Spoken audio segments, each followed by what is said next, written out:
বসে আছে, ভয় পাচ্ছে।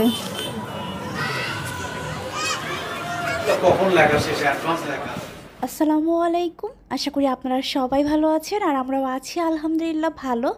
আজকে গ্রামের বাড়ির শেষ ব্লগটা আপনাদের মাঝে শেয়ার করব। তো আজকে আমাদের লাস্ট ঘোরাঘুরি, আমরা ঘুরতে যাব। আর আজকে অবশ্য আমাদের দাওয়াত ছিল, তো আমার মামা শ্বশুরের বাসায় দাওয়াত টাওয়াত খেয়ে আমরা প্ল্যান করলাম যে একটু বাহির থেকে ঘুরে আসি। সত্যি বলতে আমি জানিই না যে আমি কোথায় যাব, আমাকে বলতেছিল যে তোমাকে ঘুরতে নিয়ে যাব। তো কোথায় ঘুরতে নিয়ে যাবে সেটাই আমি ভাবতেছিলাম। তো ও বললো যে যেখানে ইচ্ছা সেখানে নিয়ে যাব, তুমি শুধু চলো। তো আমরা যেহেতু মা মেয়ে রেডিই ছিলাম, তো ভাবলাম যে ঠিক আছে ঘুরেই আসি। আর আজকে একটু মোটামুটি আবহাওয়াটা ঠান্ডা ছিল, এই কারণে আরশিয়ার ঈদের ড্রেসটা পরাই দিয়েছিলাম। আর এই যে আমরা এখন একটা সিএনজি নিয়ে চলে এসেছি মমইন। আর শ্রাবণ আমাকে বলল যে তুমি তো কখনোই মমইন আসোনি, তাই আজকে তোমাকে মমইনেই ঘুরতে নিয়ে যাই। সাথে আমার হচ্ছে মামাতো একটা দেবর ছিল, আর মামাতো দেবর আর জামাইয়ের কাণ্ড দেখে তো আমি পুরাই হতবাক। তারা ঘুমে সিএনজি থেকে আমার মনে হচ্ছে এই জানি ওরা পড়ে যায়। আর তার সাথে তো তাদের মেয়ে আছেই, তাদের মেয়ে একদম ঘুম, দেখেন কি শান্তির ঘুম দিচ্ছে তার বাবার কোলে। বগুড়ার বউ হয়েছি তো অনেক দিন হয়ে গেল, তারপরও কিন্তু বগুড়ার যে মেন ঘোরাফেরার জায়গা সেই জায়গাগুলোতে এখনও সেভাবে ঘুরতেই পারলাম না। কারণ বাড়িতে যাওয়ার পরে দেখা যায় যে কয়টা দিন যাই ব্যস্ততার মাঝে কাটায় আবার চলে আসি। এইবার অবশ্য আমরা একটু বেশি দিনই ছিলাম, যেহেতু আমার আব্বু আম্মু আসলো। তো তারপরও আব্বু আম্মু ছিল যেহেতু, বাসায় অনেক ব্যস্ত ছিল, তাই আর সেভাবে ঘোরাফেরা হয়নি। তো এইবার অবশেষে আমার আসা হলো। তো এইখানে হচ্ছে আমরা নামবো, এখান থেকে আবার হচ্ছে একটা রিক্সা নিয়ে হয়তো বা আমরা যাব, রিক্সা ভ্যান যেটাই বলি না কেন। তো এখানে এখন আমরা নেমে পড়বো। নামার পর তো দেখি মাথার উপরে ভোভো করতেছে হেলিকপ্টার। আর মোমোনে আসলে কিন্তু হেলিকপ্টারে চড়া যায়। 30 মিনিট কয়েক টাকা জানি 4000 না 5000 এরকম হবে, আমি শিওর জানি না। তো শ্রাবণ এখানে এসে বলতেছিল যে চলো আমরা হেলিকপ্টারে চড়ি। তো আমি বলতেছি আসলে আমি অতটা প্রিপারেশন নিয়ে আসিনি, তুমি হুট করে আমাকে নিয়ে আসছো, আমি যাব না। আর গাছে খুব সুন্দর দেখলাম যে কৃষ্ণচূড়া ফুল হয়েছে, আর আমি না শাড়ি পরে এসেছিলাম, এই কারণে আমার খুবই আনইজি লাগতেছিল যে কেন যে আমার এই অবস্থায় আমাকে নিয়ে আসলো। শাড়ি পরে হাঁটাটা কিন্তু খুবই টাফ, মানে শাড়ি পরে হাঁটতে অনেক বেশি ঝামেলা লাগে। সাথে আরও আমার একটা পিচ্চি বাচ্চা আছে, তাহলে তো বোঝেন আমার কতটা প্যারা হয়ে যাবে এই শাড়িটা পরে। তো এখানে এই যে হেলিকপ্টারের অপেক্ষায় ছিলাম, হেলিকপ্টার মাথার উপর দিয়ে যাচ্ছে, কিন্তু এইবার অবশ্য আমার হেলিকপ্টারে চড়া হবে না। দেখা যাক, ভাগ্যে থাকলে কোনো একদিন হেলিকপ্টারে উঠবো। আসলে আমরা একটু বাইরে আসছি, আসলে বাইরে বলতে এখানে আসার কোনো পরিকল্পনাই ছিল না, একটু ঘোরাঘুরি করার ইচ্ছা ছিল, বাট হঠাৎ করে একটা সিদ্ধান্ত চলো একটু ঘুরে আসি। আমি বলছি যে চলো একটু যাই। তো আমরা আসছি মমইনে, অর্থাৎ বগুড়ার প্রাণকেন্দ্র বলবো আমি এই জায়গাতে। আসলে পার্ক বলেন, রিসোর্ট বলেন, পাশাপাশি কী বলবো যে ভিজিটিং প্লেস, আপনার এন্টারটেনমেন্টের জন্য বাচ্চাদেরকে নিয়ে আসবে এই জায়গাগুলোতে নর্মালি ঈদের পরে সবাই আসার চেষ্টা করে, তো আজকে আমরা আসছি। তো এই আর কি, আসলে আমরা মূলত গিয়েছিলাম আমার নানিদের বাড়িতে দাওয়াত খাইতে, সেখান থেকে কিন্তু আসলে without any kinds of preparation আমরা কিন্তু এই জায়গাতে আসছি। আরশিয়া ঘুমাচ্ছিল, বাট আরশিয়া হঠাৎ করে জেগে গেছে ও রাকিবের কোলে। ওই যে মাম্মাম মাম্মাম, মানে ওর এমন একটা অবস্থা, মানে ঘুমে মনে হচ্ছে যে বেহুশ এরকম একটা অবস্থা। তো ঠিক আছে, বগুড়ার যে মমইন, এইটা নাকি ঢুকতে আগে কোনো টাকা পয়সা কিছু লাগতো না, একদম ফ্রি। বাট আমরা না এবার এসে দেখলাম যে টিকিট লাগতেছে। আমার সাথে যে দেবর ছিল, তো রাকিব বলতেছিল যে এখানে তো টিকিট লাগে না, আজকে কেন হঠাৎ টিকিট। তো এখানে শুনলাম যে ঈদের কারণে নাকি টিকিট, আর টিকিটের মূল্য ছিল 20 টাকা। জানি না এখনও মানে ঈদের পরেও কি সেই অবস্থা আছে নাকি। তো যাই হোক, কিছুই করার নাই, আমরা আসছি বলেই মনে হয় আমাদের জন্য টিকিটের ব্যবস্থা করেছে। তো এবার আমি রাকিবকে বলতেছিলাম সবসময় ফ্রি ঘোরো, এবার হচ্ছে টিকিট কেটে ঘুরতেছো, একটু বেশি করে ঘুরে ফিরে তারপর যেও। তো এই যে এখানে ঢোকার পরে দেখলাম যে বাচ্চারা এখানে লাফালাফি করতেছে। আমার জামাই পারলো তো নিজেই মনে হয় লাফালাফি করতে উপরে উঠে যাইতো। তো সে এখন বলতেছে যে দেখি আরশিয়াকে এখানে উঠানো যায় কি না। তো আরশিয়া হচ্ছে এখন ওকে মানে পাটা করে দিছে যে জুতা পায়ে উঠা যাবে না। তো এখন ওকে হচ্ছে আমরা বলতেছি যে মা ওইখানে ওঠো, আমি বারবার বলতেছি যে জুতার একটা খুলে এর উপর নামাই দিলাম, বাট সে কোনোভাবেই এখানে থাকবে না, তার ভয় লাগতেছে। তো ওকে হচ্ছে আবারও কোলে উঠাই নিয়ে এখন দোলনার এই জায়গাটা চলে এসেছি। আর এখানে দোল খাওয়া দেখে আমার মনে হচ্ছিল যে মানে পুরো সাজেক সাজেক একটা ভিউ, যদিও এখনও পর্যন্ত আমি সাজেক যাইতে পারিনি। আমার তো মনে হয় একমাত্র আমিই মনে হয় বাংলাদেশে আছি যে এখনও সাজেক ট্যুর দেয়নি। তো যাই হোক, এখানে আসার পরে জায়গাটা আমার খুবই ভালো লাগলো, এই জায়গাটা। তো আসার পরে এইখানেও টিকিট ছিল, এখানেও আমরা টিকিট কেটে ঢুকে পড়ছি। তো এখানে দোলনায় অনেকেই দোল খাচ্ছিলো। এখন আমরা সিরিয়ালে বসে আছি যে কখন আমরা দোলনায় উঠবো। তো আরশিয়াকে নিয়ে আমি এই সাইডে বসে পড়লাম, আর এখন আরশিয়ার বাবা আর আরশিয়া একটা দোলনায় চড়বে, কারণ এইটা এখন আপাতত ফাঁকা। তো সামনে একটা নদী, আর নদীর এই যে এই দোলনা যখন দোল খাওয়ায় মনে হয় যে নদীর মাঝখানে চলে যাচ্ছি। সত্যি বলতে আমি প্রথমে উঠছিলাম, উঠার পরে আমার এত পরিমাণে ভয় লাগছে, মানে কি বলবো, মানে আমার মনে হচ্ছিল যে আমি মনে হয় ওই নদীটার ভিতরেই পড়ে যাব। আমি শুধু চিৎকার করছি, জানি না সবাই এত ইজিলি মানে কিভাবে দোল খাচ্ছে। আমি প্রচুর পরিমাণে ভয় পেয়েছিলাম। পরে আমি বলছি না না, আমি চড়বো না, তোমরাই উঠো। তো আমরা 3টা টিকিট কেটেছিলাম। তো শ্রাবণও ভয় পাচ্ছিল, পরে আবার ইজি হয়ে গেছে। তো আমার মেয়ের তো কোনো ভয়ই নেই, ও দেখবেন যে একদম চুপ করে বসে আছে। দেখেন, ওর কোনো ভয় নেই, ও চুপ করে বসে বসে দোল খাচ্ছে। আর আমি এতক্ষণ পিছ থেকে ওদেরকে বাপ মেয়েদেরকে দোল দোল করতেছিলাম। দোলনার এই অপশনটাই সবাই খুব এনজয় করতেছিল। আর এই যে আমার দেবর দেখেন দাঁড়ায় পড়ে সে একদমই দোল খাচ্ছে, মনে হচ্ছে যে দোলনাটা ছিঁড়ে কখন জানি ও নদীর ভিতরে পড়ে যায়। আর শ্রাবণ আর সে আস্তে আস্তে এখানে দোল দিয়ে খাচ্ছিল। পরে আমার ওখানে খুব বোরিং লাগতেছিল এক জায়গায়, তো বললাম যে চলো আমরা এদিক ওদিক কয়েকটা পিকচার তুলি, যেহেতু এসেছি। আর যেহেতু শাড়ি পরছি আমার একটু একটু গরমও লাগছিল, তো আমার হ্যাঁ আমি এখানে বলতেছিলাম যে গরম গরম। তারপর আমাকে একটা পানি কিনে দিছে, আর আরশিয়াকে একটা ললিপপ কিনে দিছে। এটা ও ফার্স্ট টাইম মুখে নিছে, মানে ওকে কখনোই এই ললিপপটা এখন পর্যন্ত খাওয়াইনি, বাট এইটা ওর হাত থেকে নেওয়ার আমরা অনেক চেষ্টা করতেছি। রাকিবকে বলছি যে করে হোক ওর হাত থেকে এই ললিপপটা তুমি নিবা, কারণ ওইটা তো পুরাই চিনি আর রং, ওকে এখন পর্যন্ত আমি চিনি ওকে ওর খাবারে দিই না। আর এইখানে দেখেন কত যে মানুষ ছিল, মনে হচ্ছিল সব মানুষ মনে হয় মমিনেই ঘুরতে আসছে। তো যাই হোক, ওর তো আসলে ঈদের পর বা ঈদের পরবর্তী সময়ে স্বাভাবিকভাবেই মানুষ একটু বাড়ি বা বাসার বাইরে বের হয়েছে।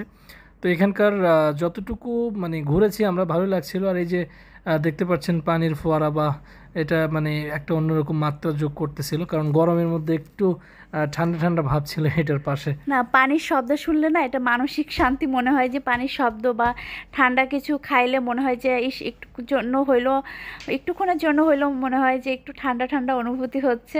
তো এখানে আরশিয়াকে দেখাচ্ছিলাম, আরশিয়াকে বলতেছিলাম ফিশ, ও মানে একটু ফিশ বলতে পারে, এই কারণে ওকে আমি ওইটাই দেখাচ্ছিলাম যে মায়ের ভিতর ফিশ আছে দেখো, 4 সাইড দিয়ে আর কি আঁকা ছিল। তো ভালোই লাগলো। আর এখানে ঘুরতে অনেক কষ্ট, কারণ হেঁটে হেঁটে ঘুরতে হয়। আবার এখানে একটা গাড়ির ব্যবস্থাও আছে, পরে দেখলাম যে গাড়িতে উঠে পুরো এরিয়াটা ঘোরাবে। তো আমরা এখানে ডিসিশন নিলাম যে ঠিক আছে আমরা ওই গাড়িটা উঠেই ঘুরবো, কারণ আমাদের আর এনার্জি নাই হেঁটে হেঁটে ঘোরার। আর আরশিয়া তো ফুল এনার্জি, ও তো এই যে ঘোড়া দেখছে, ঘোড়া দেখে দেখেন কিভাবে তাকায় আছে। তো শ্রাবণ ওকে মানে এই যে ছেলেটাকে বলতেছিল যে ঘোড়া থেকে উঠানো যাবে, ও বলছে যে যাবে। তো আমার মেয়েটাকে এখন উঠানোর চেষ্টা করব। ও আসলে বলতে গেলে প্রচুর সাহসী একটা মেয়ে, দেখবেন যে এখন ঘোড়ার পিঠে উঠবে। তো ওকে আমরা বলছি যে আরশিয়া একটু ওঠো, আমরা কয়েকটা পিকচার তুলি, কিন্তু ছোট বাচ্চা ওকে আর সেটা বুঝবে, ওর বাবার কাছ থেকে ছাড়া নড়বেই না। আমি অবশ্য কখনোই মনে হয় ঘোড়ার পিঠে ওঠিনি। তো ওকে বললাম যে শ্রাবণ ওকে যে করে হোক একটু রাখো, আমি কয়েকটা পিকচার তুলি।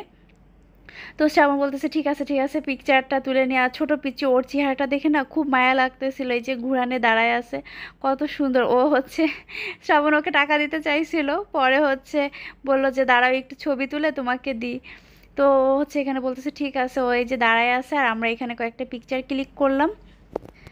তো ছবি টবি তোলার পরে দেখি যে আরও একটা পিচ্চি এখানে এসে হাজির হয়েছে, ও উঠ। তো আরশিয়া ঘোড়ার পিঠে থাকাকালীনই কিন্তু ওই ছোট পিচ্চিটাকে টাকা দিয়েছিল, আর ও টাকা দেওয়ার পরে এত পরিমাণে খুশি হয়েছিল, ওইটুকু আর ভিডিও করতে পারিনি, বাট পিকচারে আছে। ও মানে হাতে তালি দিচ্ছিল, ও মাশাআল্লাহ অনেক বেশি হ্যাপি হয়েছিল নিজের হাতে টাকাটা দিতে পেরে। তো এই যে এই গাড়িগুলোতে কিন্তু পুরা এরিয়াটা ঘুরায় দেখায়, তো এই কারণে আমরা ভাবলাম যে ঠিক আছে আমরা যেহেতু খুবই টায়ার্ড, তো এই গাড়িতে উঠে পুরোটা ঘুরবো। যে আলহামদুলিল্লাহ আজকে কিন্তু আমার মনে হচ্ছিল ঈদ, কারণ ঈদের সময় যদি একটু ঘোরা ঘোরাফেরা না হয় না তাহলে মনে হয় না ঈদ। আর কুরবানিটা খুবই বোরিং হয়েছে, কারণ আমরা কাজে সারাদিন ব্যস্ত ছিলাম, আমাদের ওইভাবে ঘোরাফেরার সুযোগ হয়নি। আর তারপর থেকে তো ব্যস্ততায় আছেই। তো এই যে আমার চোখের নিচে দেখলেই বুঝবেন যে আমি কতটা কষ্টে আছি। আমি সারা রাত সেভাবে ঘুমাইতেও পারি না আমার মেয়েটার জন্য। তো আমার মেয়েটা বড় হলে ইনশাল্লাহ আমার সব কষ্ট দূর হয়ে যাবে, সেই অপেক্ষায় আছি। প্রতিটা মা বাবাই মনে হয় এই অপেক্ষায় থাকে যে সন্তান বড় হলে মা বাবার কষ্ট কমে যাবে। তো আমরা এখন এই গাড়িতে উঠে পুরাটা এরিয়া ঘুরে দেখব। আর এই যে এই সাইড দিয়ে কিন্তু নদী ছিল, আমার এই সাইডটা অনেক ভালো লাগছে। আমার মনে হচ্ছিল এই সাইডে আমি নেমে পড়ি। তো আমি এই সাইডে নামতেও পারিনি, কোনো ভিডিওও করতে পারিনি ওইভাবে। রাস্তাতে যতটুকু পেরেছি অতটুকুই আর কি ভিডিও করে নিলাম। এখানে দিনের সৌন্দর্য একরকম, রাতের সৌন্দর্য হয়তো বা অন্যরকম হবে, কারণ এখন দেখতেছি লাইটিং টাইটিং জ্বালাই দিছে। তো আমরা তো রাত পর্যন্ত থাকতে পারবো না, বাসায় যেতে হবে। আর এখান থেকে নেমে আমরা বাসায় চলে যাব। আর পরের দিন সকালবেলা হচ্ছে আমাদের ঢাকায় চলে আসা। তো মনটা একটু খারাপ খারাপও বলতে গেলে। আমাদের চলে যাওয়ার সময় হয়ে গেছে, আমরা এই যে জিনিসপত্র গোছানো শুরু করে দিছি। আজকে আমরা চলে যাব আর আমাদের বাসাটা পুরো ফাঁকা হয়ে যাবে। তো এখানে চলে আমার জামা কাপড় কিছু গোছানো হয়েছে, আর কিছু এই যে নিচের ভিতরে কিছু আছে, কোনটা জামা পরবো সেটা ভেবেই পাচ্ছি না। পরে ডিসিশন নিলাম এই জামাটাই পরি, কারণ একটু সুতি টাইপের। দাও মা, ক্যামেরা দাও, কি দেখাতে দাও। মাম্মি, আমার মাম্মিটা অসুস্থ, আমার মাম্মিটা। তো এই যে শ্রাবণ এখন রেডি হবে। আর আমাদের আরশা কিন্তু অসুস্থ, ওর হাম উঠছে, মানে আমরা যে মানে কতটা প্যারায় আছি বলার মতো না। ও হ্যাঁ, গা ঘেমে গেছে। আর পুরা মুখ, মানে পুরা মুখ টুক এই সাইডে ভরে, দেখেন ক্যামেরায় দেখা যাচ্ছে হালকা হালকা, খুবই খারাপ। তো বিষয়টা হচ্ছে আজকে আমার বাড়ি থেকে যেতে ইচ্ছা করছে না যদিও, বাট নাথিং টু ডু, আসলে অফিস আদালত সব কিছু খুলে গিয়েছে, তো চলে যেতে হবে, এটাই চিরন্তন সত্য। স্পেশালি আমার মনে হচ্ছিল যে বাসায় যেহেতু গেস্ট আসছিল, আমার মনে হয় যে ঈদের আমেজটা এখন পর্যন্ত আমার শেষই হয়নি। রোদ্দুর যার কারণে এত বেশি মনে হচ্ছে। রোদ্দুর তো না, বাইরে বৃষ্টি হচ্ছে। বৃষ্টি হচ্ছে? হ্যাঁ বৃষ্টি হচ্ছে, দেখো তাকায় দেখো। তো এখন বিষয়টা হচ্ছে যে আমাদের যাওয়ার সময় হয়ে আসতেছে, রেডি হইতে হবে। আর এখানে বাবা মা আসলে সবাই একসাথে থাকতে পারলে সবচেয়ে বেশি ভালো হয়, আবার সঙ্গত কারণে সেটা হচ্ছে না, যেহেতু মিস করতে হবে এটাই আর কি। আর আমার শ্বশুর শাশুড়ি চলে গেছে, নিম খুব মানে মিস করেছে তাদেরকে। তো যাই হোক, দোয়া করবেন যাতে ঠিকঠাক মতো পৌঁছাতে পারে। সাথে থাকুন, দেখা যাক আর কী কী শেয়ার করা যায়।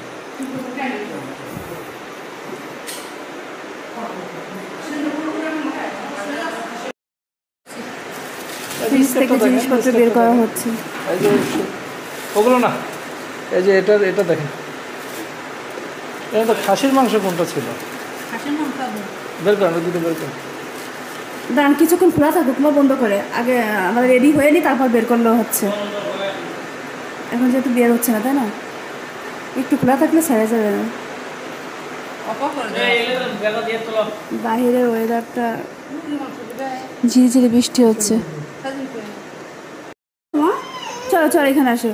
তা আমার এই যে মেয়ের কিছুটা জামা কাপড় রয়েছে, আমি ভাবছি এই ড্রেসটা পরাই দিব, এটা খুবই আরামদায়ক, মানে আমি দেখাই খুবই মুলাম।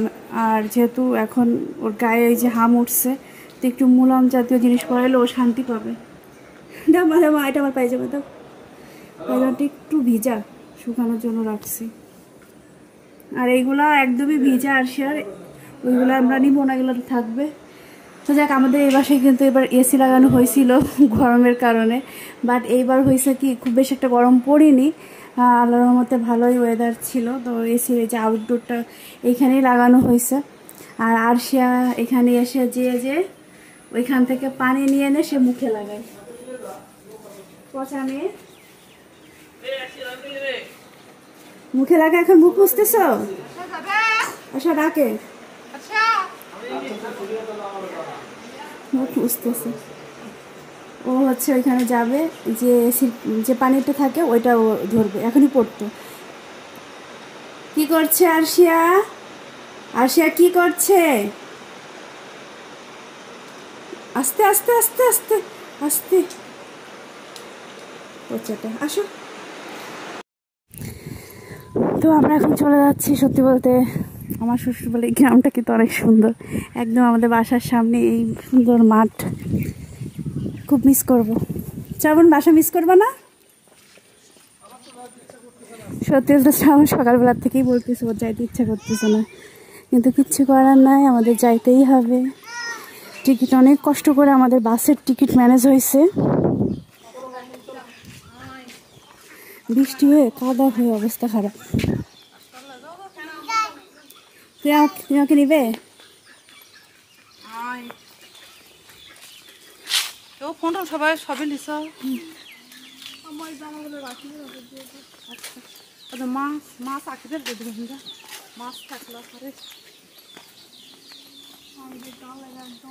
রাকিব আমাদের বাসার পাশেই থাকে।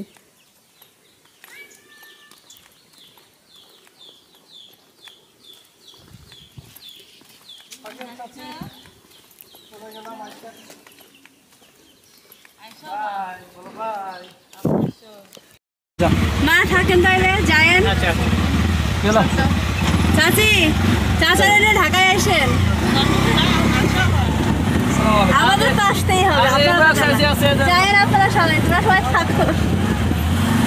আচ্ছা বাই বাই দিয়ে দাও, বাই বাই দিয়ে দাও। আমরা কিন্তু চলে যাচ্ছি আরশিয়া। যাওয়ার পরে এখানে এই যে আবার দাঁড় করাইলো, কারণ এখানে হচ্ছে শ্রাবণ দোকানে বাকিটাকি খাইছে, খাওয়াটার পরে বিল টিল দেয়নি। এখন যাওয়ার সময় লাস্টে বিল দিতে হবে। আর শ্রাবণ প্রতিবারই এই কাজটাই করে, সারা যে কটা দিন থাকবে সব কদিন খেয়েটে লাস্টের দিন এসে বিল টিল দিয়ে চলে আসবে। তো আমাদের এই কারণে এখানে দাঁড়াই থাকতে হচ্ছে।